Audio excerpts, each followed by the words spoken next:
On a freezing night, high in the White Mountains, a faint cry echoed through the icy rocks, so soft it barely sounded alive. Hidden in a narrow hollow lay a tiny white mountain lion cub, no bigger than half a hand, fighting for every breath. No one knew that a single choice made by an old ranger that night would challenge nature itself and shock everyone who heard the story. Snow fell softly over the White Mountains that night, a quiet curtain of silver drifting through the pines and settling into every crack of the rugged valley. Ranger Lucas Hale moved slowly along the narrow trail, his breath fogging in front of him as he scanned the rocky slopes with a practiced eye. This part of the range was unforgiving, even in calm weather. Steep ravines, sudden drop-offs, and winter storms that could swallow a grown man whole. But tonight, something else tugged at his instincts. Something faint and out of place. A sound so thin it barely existed at all. He paused. There it was again. An almost imaginary squeak, like the scrap of a violin string. It floated weakly through the cold air from a crevice near the old juniper ridge.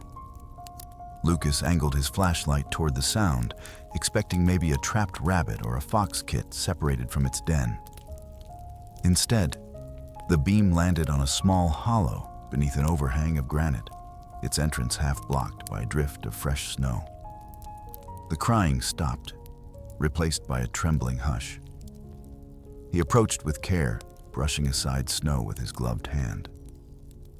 What he found inside made him inhale sharply, the cold air burning in his chest. A mountain lion mother lay curled around two robust newborns, both warm and tucked close to her belly.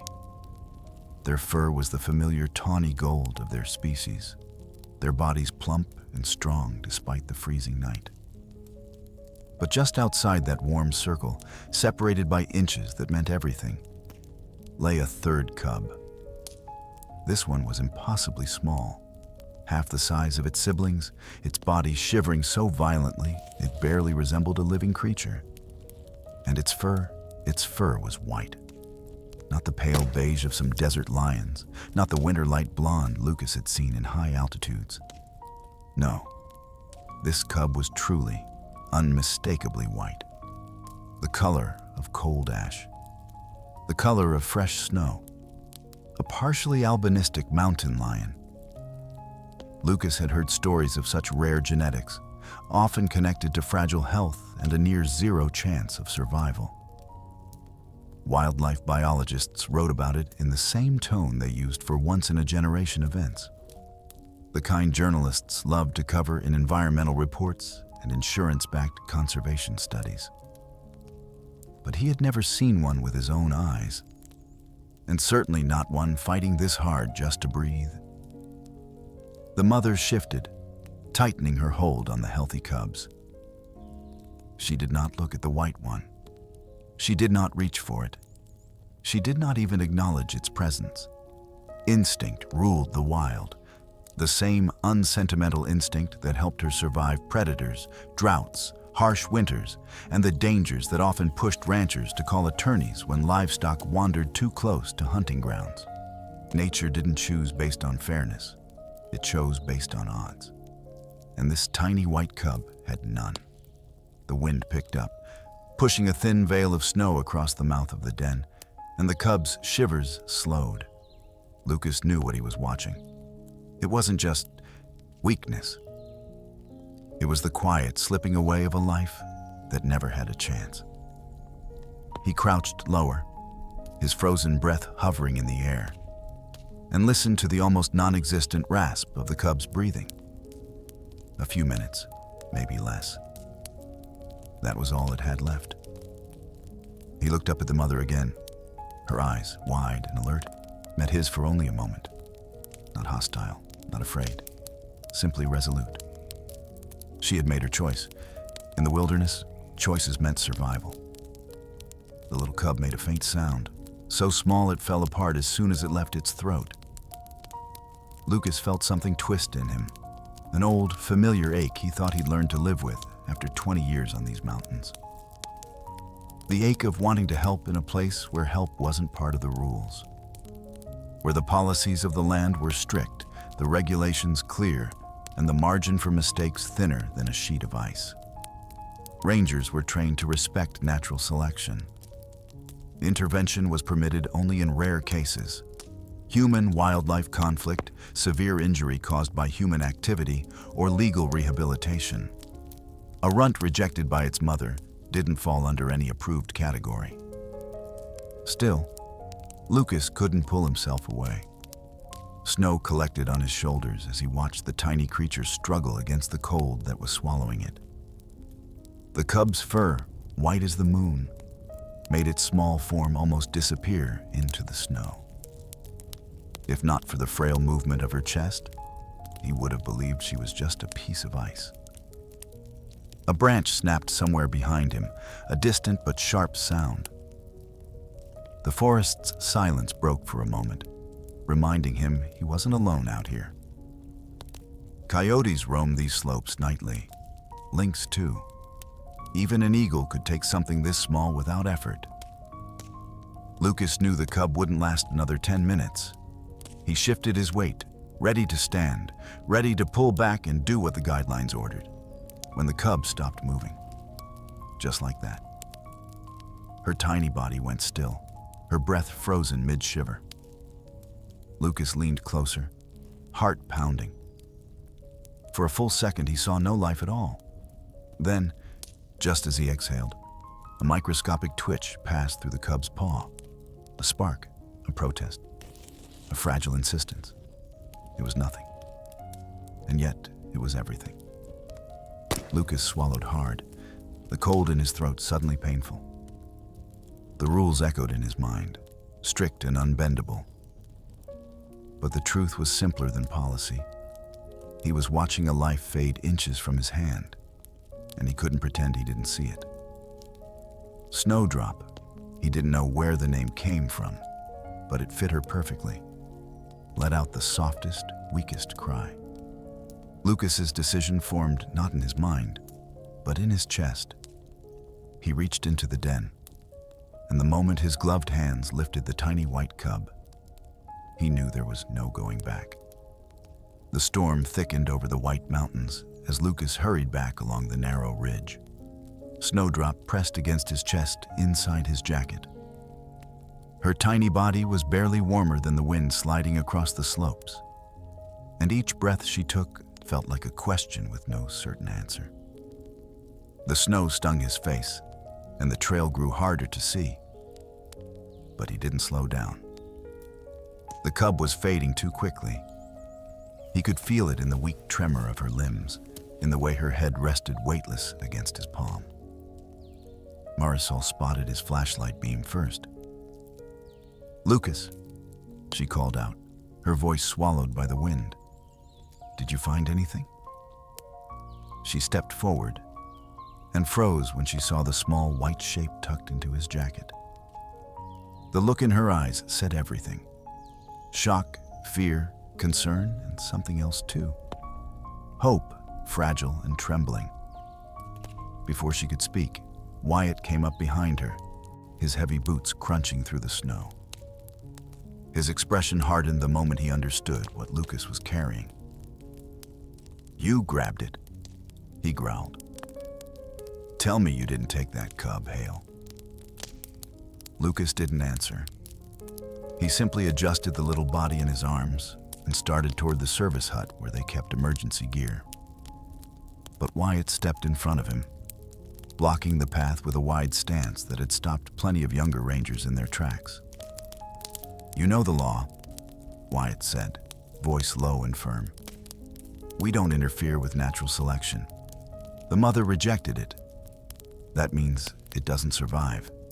It's not cruelty. It's the way this mountain works. Don't make a mistake you can't undo." Lucas tightened his arms around Snowdrop. He could feel her faint heartbeat through the fabric of his jacket, struggling against the cold like a fading ember. She wasn't just rejected, Lucas said. She was dying. "That's exactly why you leave her," Wyatt snapped. "The second you pick her up, You make her a human responsibility. And that's a burden no wildlife center is staffed or insured to handle. You think our rehab program can take a case like this? A partially albinistic cub that's half the normal weight? Lucas, listen, there's no survival rate. Biologists would tell you the same thing. Marisol stepped closer, her expression tense but gentle. She's still breathing, she said. Barely, but she is. Wyatt shot her a warning look. Don't encourage this. But Marisol wasn't backing down. I'm not encouraging anything. I'm stating a fact. And if she's still alive, we need to check her temperature before deciding anything. It's not our decision, Wyatt barked. You want lawsuits? You want federal auditors crawling through our files? One wrong report, one violation, and this place shuts down. Don't you understand? This isn't just about one cub. This is about the entire wildlife center. Lucas looked at Wyatt, the man who had trained him, guided him, taught him how to read tracks and storms and subtle signs in the land. Wyatt wasn't wrong. Every word he said echoed the regulations printed on laminated cards in every ranger's truck. Lucas had recited those same rules to volunteers and interns for years. He understood them better than anyone. But rules didn't change what was right in front of him. A living creature, cold and alone, whose body was growing still again. A gust of wind slammed against them, driving icy flakes sideways. The cub shuddered weakly. Marisol's voice dropped to almost a whisper. Lucas, she won't last 5 more minutes. The mountain seemed to hush around them. Even Wyatt's anger froze for an instant. And then something shifted. Not in the wind, not in the snow, in Lucas. A deeper certainty settled inside him, the kind that didn't ask for permission. He stepped past Wyatt. Wyatt grabbed his arm. Hale, don't you do this. Lucas met his eyes. If this were your daughter's dog or a calf on a ranch, you'd drive through a blizzard to save it. I know you would. That's different, Wyatt snapped. People pay for vets, insurance, emergency care. And nature doesn't, Lucas interrupted softly. Not unless someone tries. Wyatt's grip loosened. Lucas pushed open the service hut door, and warmth spilled out into the storm. Marisol followed close behind, shutting the wind out as Lucas placed Snowdrop on a wool blanket spread across the table. The cub barely moved now. Her breaths were faint, fragile threads that might snap at any moment. Marisol grabbed the portable heater, aiming it near the cub but careful not to blast her with hot air too quickly. Come on, little one, she murmured. Stay with us. Wyatt remained in the doorway, silent, arms crossed as if holding himself back from storming in to stop them. But he didn't move. Not yet. Lucas leaned over Snowdrop, watching her tiny chest rise in a shallow tremble. A minute passed, then 2. Her breathing slowed, then hovered, then thinned so much that Lucas thought the storm outside had swallowed the sound.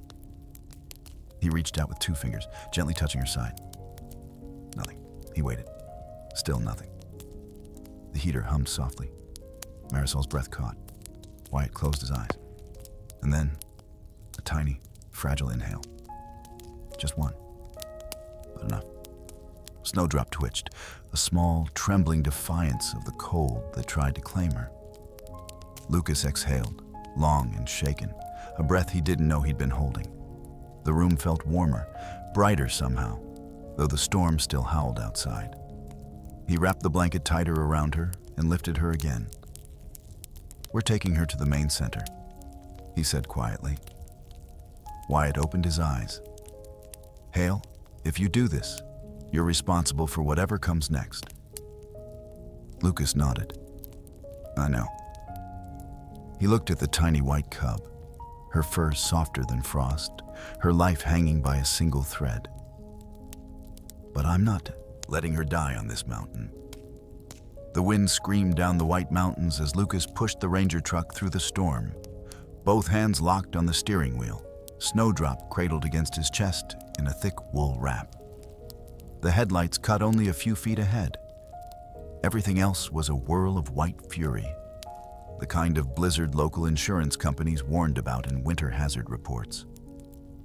The storm slapped the windshield so violently he could barely hear the cub's tiny breaths. But he felt them. Uneven, shallow, each one an uncertain promise. Marisol sat beside him, gripping the dashboard as the truck bounced along the uneven service road. "She's losing heat too fast," she said. "Her body's half the temperature it should be.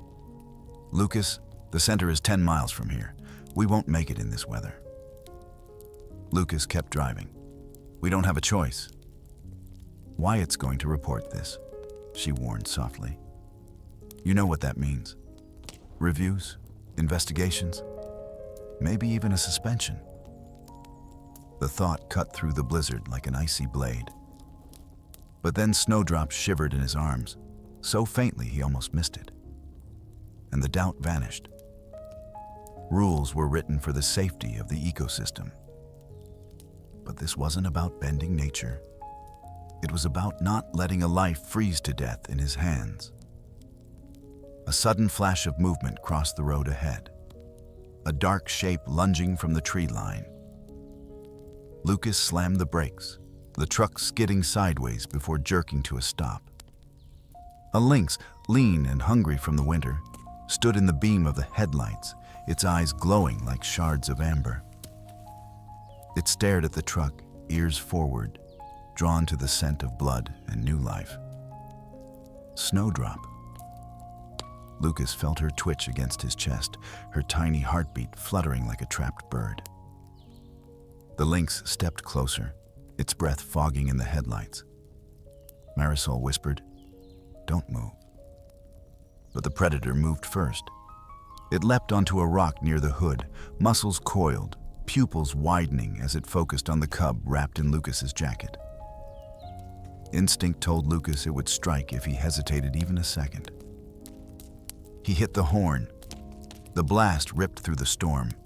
The lynx recoiled, claws scraping the frozen rock. It hissed, tail lashing before vanishing into the swirling snow. The moment it disappeared, Lucas threw the truck back into gear. "We're out of time," he muttered. But less than a mile later, the road vanished beneath a drift taller than the truck's hood. No plows, no visibility, no way through. Marisol exhaled sharply. "Lucas, we can't drive this." He looked at the cub. Her breaths were slower now, each one thin and delayed. She felt weightless, as if her tiny body were giving up piece by fragile piece. "We walk," he said. Marisol stared. "In this storm? You can stay in the truck, but I'm not letting her die here." She didn't argue. She just reached for a second blanket, wrapping it around Lucas's shoulders. "If you're going, I'm going too." They stepped out into the blizzard, the world instantly shrinking to the circle of their headlamps. Snowdrop lay against Lucas's chest, warm only where his body heat touched her. The storm clawed at them, prying at their clothes, filling their footprints almost as soon as they made them. Each step was heavier than the last, and the wind pushed against them with the force of a living thing. Halfway up a narrow slope, Marisol slipped. Lucas grabbed her arm, pulling her upright before she fell into a hidden drift. "You okay?" She nodded, breath shaking. "Keep moving." But Snowdrop wasn't moving at all now. Her tiny face was buried in the fold of the blanket, her body limp. Lucas pressed her closer, feeling only the faint trace of life beneath her fur. "We're close," he whispered.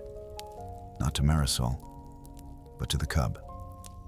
"Stay with me, little one."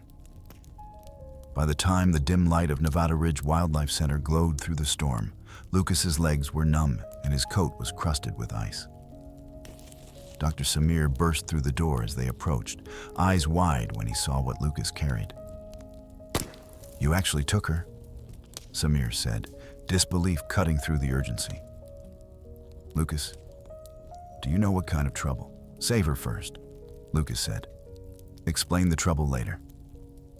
Samir hesitated for one breath, and then one more. Then he pulled Lucas inside. The warmth hit like a wall. Snowdrop didn't react. Her body sagged in Lucas's hands as he placed her on the table under the emergency lights. Samir grabbed a thermometer, lifting her gently. His brow furrowed. "Her temperature is dangerously low. She's minutes from organ shutdown." "Then do something," Lucas said. Samir looked at him, eyes softening just a fraction. "I've never treated a partially albinistic cub before. They're more fragile, more sensitive. But I'll try." The generator flickered overhead, struggling against the storm outside. Samir placed a tiny oxygen mask near Snowdrop's nose, though it was almost too big for her small head. He warmed fluid in a syringe, testing it against his wrist before gently lifting the cub's chin. "Easy, sweetheart," he murmured. "Don't give up now." Lucas stood frozen, hands shaking, coat soaked through, every muscle tense as Samir worked.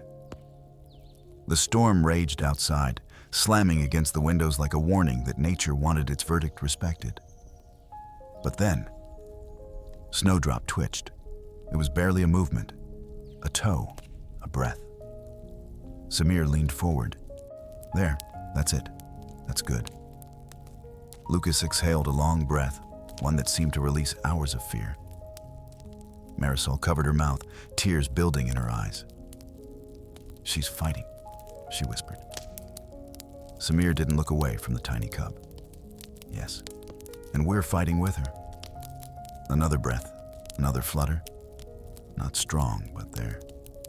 Lucas rested a hand on the edge of the table, eyes locked on the little white form. He had broken the rules, risked his job, walked through a blizzard with a life dimming in his arms. But watching Snowdrop take that fragile, stubborn inhale, he knew he would do it all again. And the real battle hadn't even begun. The storm raged through the night, rattling the windows of the Nevada Ridge Wildlife Center until the metal frames trembled. Inside the dim emergency room, the generators hummed with uneven power, their lights flickering like a heartbeat that couldn't decide whether to hold on or give out. Lucas paced the narrow space while Dr. Samir worked over Snowdrop, the little cub lying motionless on a soft cloth, her white fur damp where snow melt still clung to her. She was so small, so fragile, that the shadows around her seemed larger than she was. Samir checked her temperature again. The number didn't rise. It barely moved at all. "Her body is shutting down," he said quietly. "It's what happens when a newborn loses too much heat. The organs slow, then stop." His voice softened. "I've seen it before." "But she's not finished," Lucas whispered. "She fought to breathe out there." "That fight is the only reason she's still here," Samir replied. "But she's not out of danger. We're entering the first critical window. 72 hours. If she survives that, her chances rise, just a little, but enough to matter." The storm roared again, beating against the building with a force that sounded almost angry.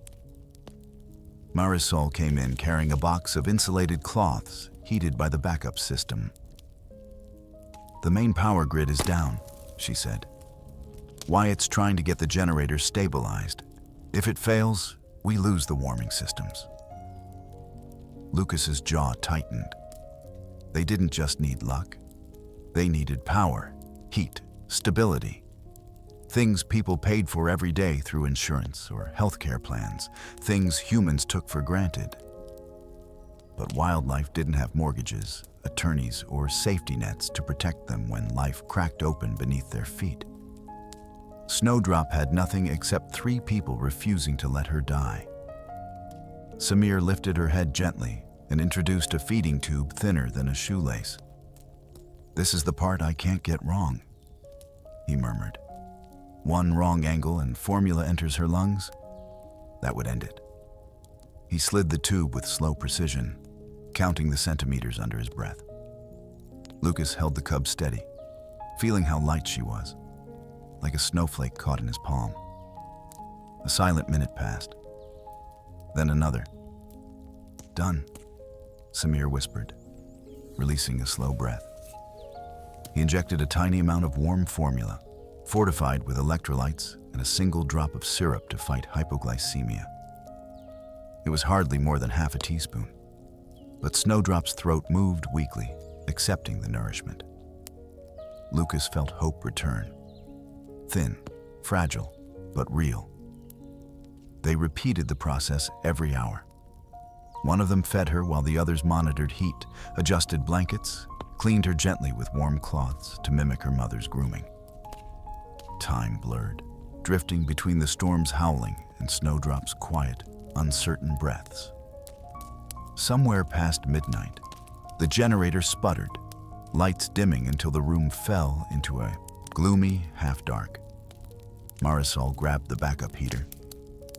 "This one runs on a separate battery," she said. "We just need it to last long enough."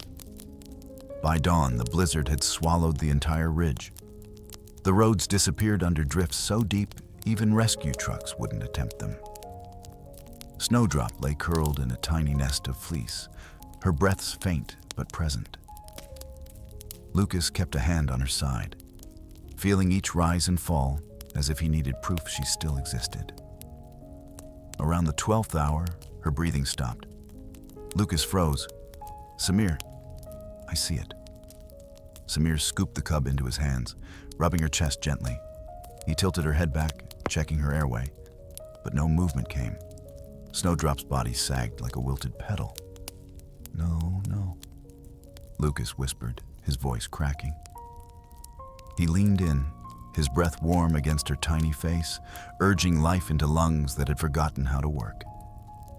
Seconds stretched into long, terrible moments. The storm quieted outside as if listening.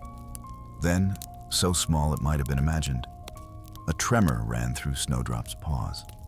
Her chest twitched once, twice, then rose in a shallow breath. Samir closed his eyes in relief. "She's still in this." Lucas sat back, wiping his face with the heel of his hand. "She's fighting harder than any adult animal I've ever seen." Marisol adjusted the heater and replaced the cloth beneath Snowdrop. "That's because she has something to fight for," she said.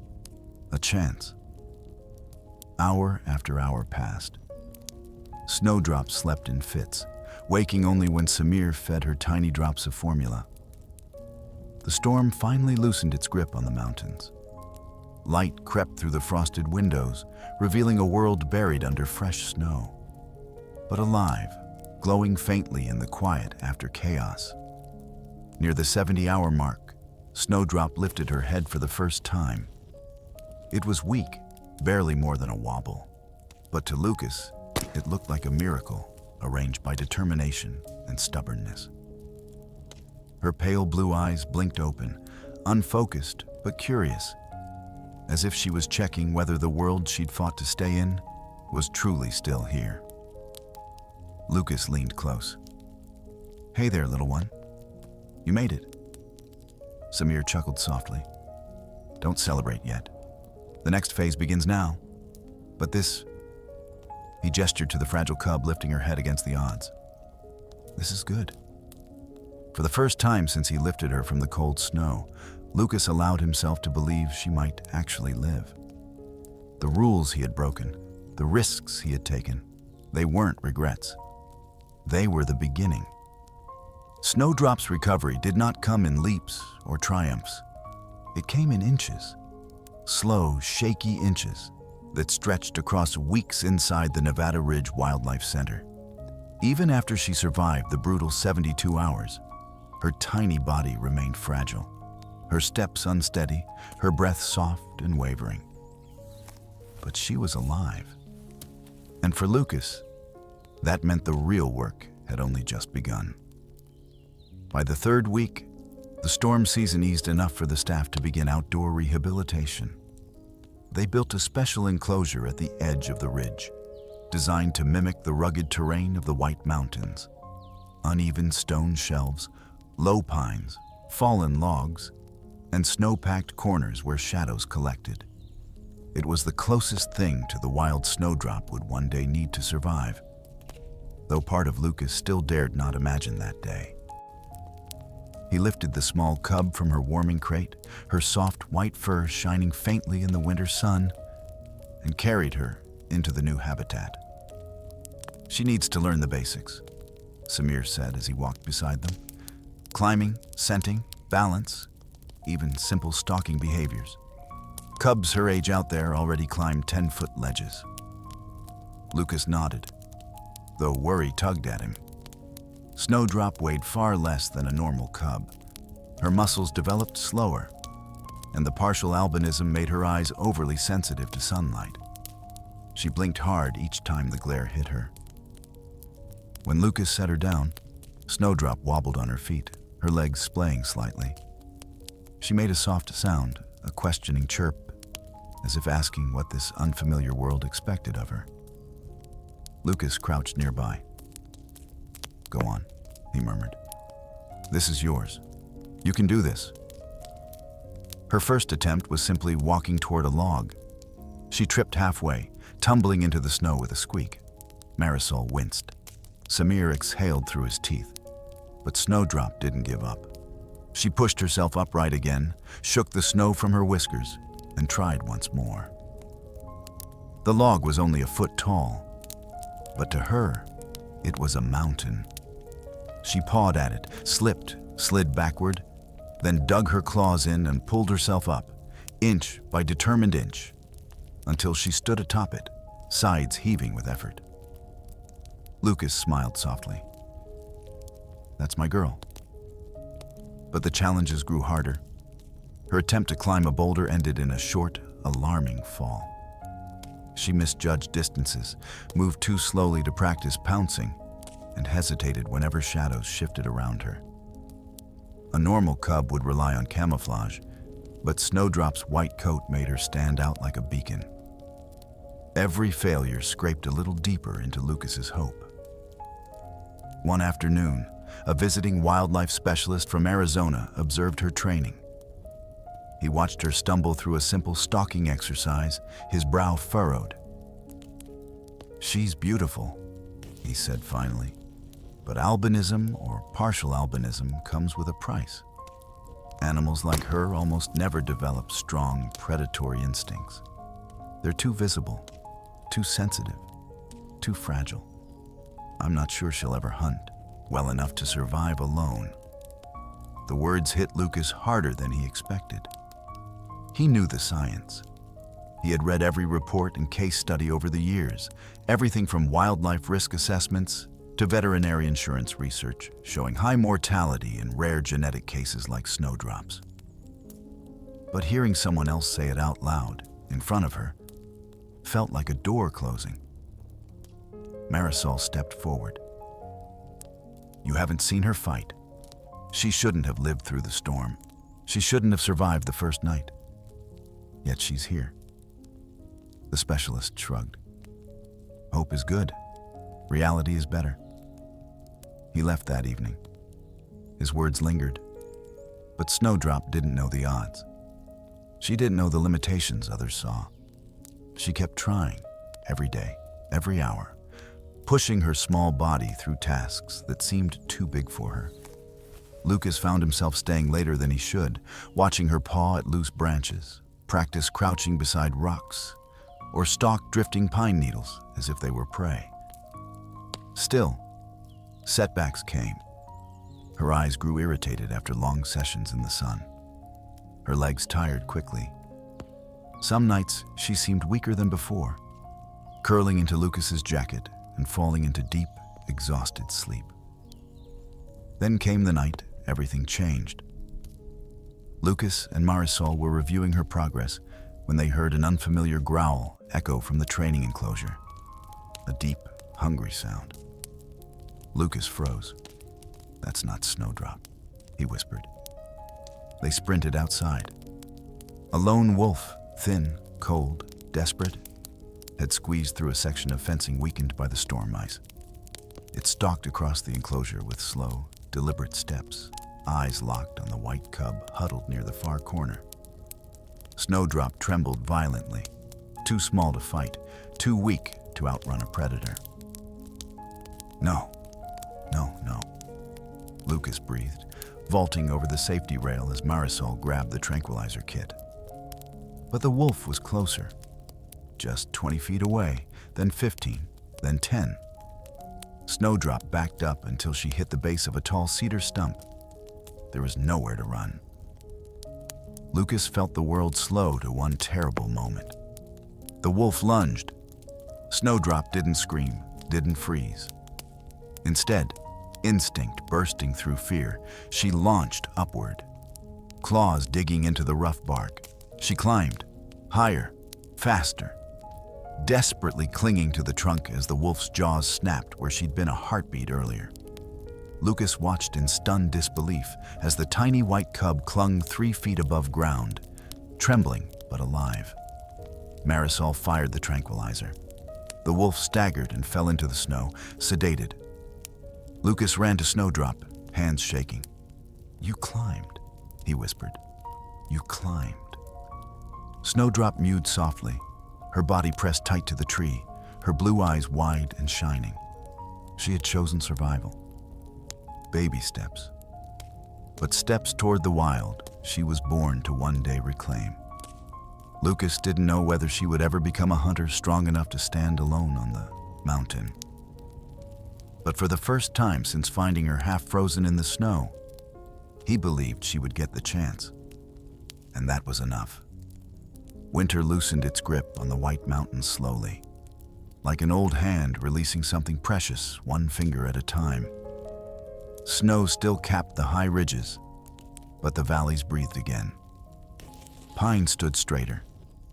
Streams that had been locked under ice hummed softly with new water. For the first time in months, Lucas stepped outside the wildlife center without feeling the sting of the storm on his face. And yet, that morning, something in the wind tugged at him in a way he hadn't felt since the night he found the little white cub on the mountain. He hiked the narrow ridge path with careful steps, the same route he had taken a year earlier. Back then, he had carried a creature no bigger than his palm, a fading heartbeat wrapped in blankets and fear. Now he carried nothing at all, only the quiet weight of memory. He paused near the outcrop where he had first heard her, where the storm had hidden her tiny cry under the roar of the wind. He looked out over the valley, hands on his belt, wondering if she had survived the year. He had done everything he could: training, rehabilitation, medical care, even navigating the endless wildlife insurance reports and legal guidelines that determined how and when a rescue animal could be released. But the wild had the final say. The mountains always did. A soft crunch echoed behind him. Lucas turned slowly. At first, he saw nothing. Just the flickering shadows where sunlight touched moving branches. Then, from between two pines, a white shape stepped into view. Not bright white like snow, but warm, alive, the color of winter sunlight on soft fur. A mountain lion walked toward him with steady, confident steps. Not large, not fully the size of an adult female, but sleek and strong in a way that spoke of survival, earned the hard way. Her pale blue-gray eyes locked onto his, calm and unafraid. Snowdrop. Lucas's breath caught in his chest. She had grown into a young adult, small for her age, but powerful in every motion, her muscles moving like quiet rivers beneath her coat. She paused a few feet away, studying him with the same soft tilt of the head she had as a cub. He lowered himself slightly, hands loose, never reaching. This was her world now. She chose the distance. A flicker of movement brushed past her legs, then another, and another. 3 small shapes padded into the light, 3 cubs, each about a month old. They tumbled clumsily between her front paws before settling in the patch of sun beside her. One was a soft tawny brown, another a pale cream, and the third carried faint snowy markings like a whisper of their mother's rarity. Snowdrop lowered her head and touched her nose gently to each of them before lifting her gaze back toward Lucas. He felt something warm gather behind his eyes. Pride, awe, gratitude, and an ache so deep it hurt in the best possible way. She had not only survived, she had built a life of her own, a family, legacy in motion. He spoke softly, though he knew she didn't need words. "You did it, girl."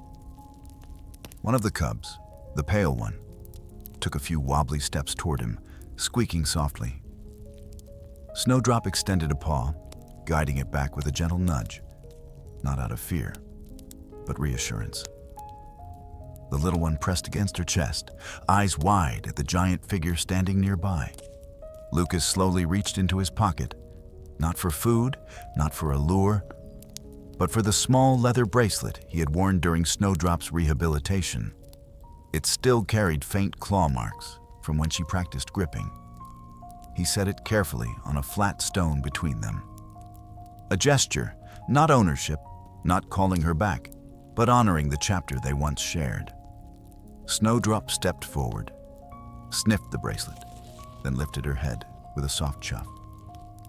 She understood. Her tail swayed, brushing lightly against her cubs. After a moment, she turned toward the trees, her family falling into step around her. Before disappearing into the forest, she glanced back one last time. A farewell, a thank you, a promise that the mountains had returned what they'd taken. Lucas stood still long after she was gone, letting the wind move past him in slow, familiar breaths. The world felt larger somehow, kinder. He thought about how close she had come to dying that night, how fragile her life had been in his palm, and how many decisions, medical, logistical, even legal with wildlife protection policies and environmental attorneys, had stood between life and loss. Every choice had mattered. He finally turned back toward the path. There was no sadness in him now, only the quiet pride of someone who had witnessed a miracle grow legs, run, and raise cubs of her own. Snowdrop belonged to the mountains. She always had. And now, with her children at her side, she walked them with the confidence of a creature who had earned every step. The wind shifted, carrying the faintest echo of a chuff. Lucas smiled.